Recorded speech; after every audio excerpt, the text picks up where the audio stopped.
জ্বালানি তেলের সংকটে জীবিকা নির্বাহের পথ দিনে দিনে কঠিন হচ্ছে সুনামগঞ্জের মোটরসাইকেল চালকদের।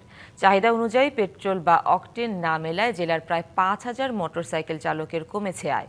অনেকে বাধ্য হচ্ছেন দীর্ঘদিনের পেশা বদল করতে। তার উপর জ্বালানির মূল্য বৃদ্ধি যেন মরার ওপর খাড়ার ঘা। হাওড়ে দুর্গম এলাকায় চলাচলের একমাত্র বাহন মোটরসাইকেল। জেলা শহর থেকে বিভিন্ন উপজেলায় যাত্রী নিয়ে চলে প্রায় 5,000 মোটরসাইকেল।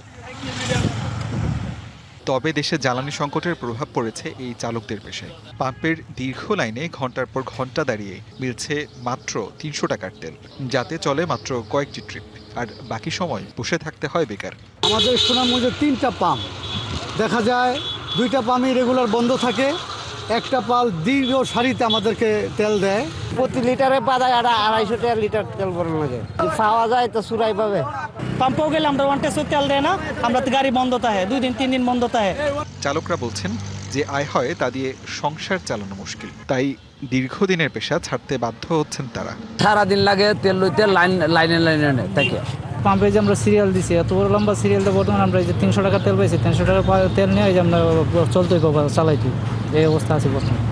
সরবরাহ ঘাটতির কারণে চাহিদা মতো তেল দেওয়া যাচ্ছে না বলছেন পাম্প কর্তৃপক্ষ।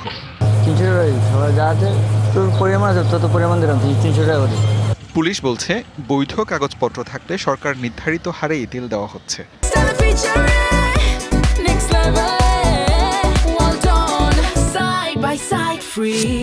তেল দিতে পারছে না বা তেল সেই জোগান নাই, এটা তো বৈশ্বিক বাস্তবতা। তো সেই বাস্তবতার প্রেক্ষিতে এগুলো এখন পজিটিভলি হ্যান্ডেল করা ছাড়া বুদ্ধি নাই। আর পুলিশি মাধ্যমে এগুলো বেশি করতে গেলে তখন পুলিশি শাসন কায়েম হয়ে যাবে। সরকার জ্বালানি তেলের সরবরাহ স্বাভাবিক করবে, চাহিদা মতো মিলবে তেল, এমন প্রত্যাশা মোটরসাইকেল চালকদের। DVC news desk.